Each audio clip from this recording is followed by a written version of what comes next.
besh para siya ay nagpunpun ng mga sinampay sa taas sa terrace, ay nakita niya nga yung puno ng guava at marami na naman bunga. Kaya ayun na naman ang person to the rescue na naman ang baklang to.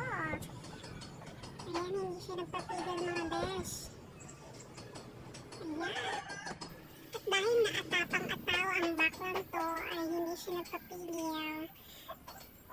Kahit marupok ang bubong ng kusina namin dyan, besh, ay sa ngalan ng mga bayabas.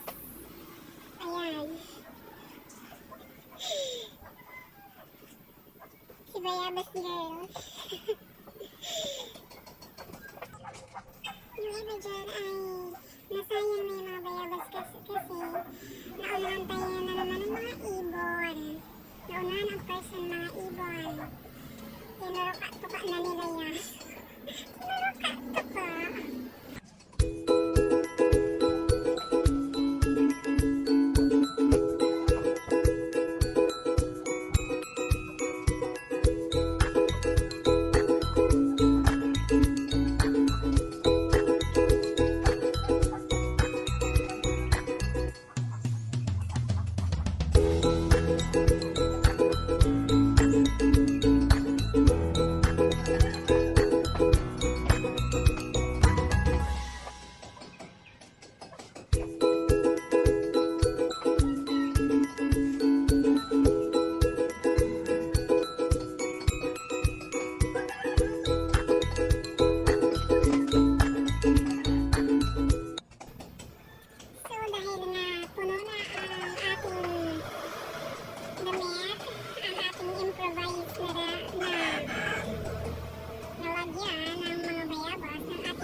Over the back din naman ang person.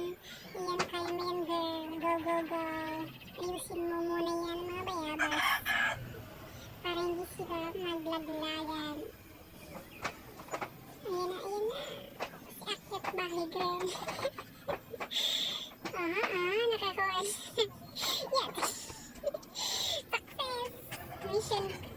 Mission complete. Mission accomplished. Yay! Ang laki-laki naman ng bayabas na yan. Let's go! Let's move! Bang, bang, bang!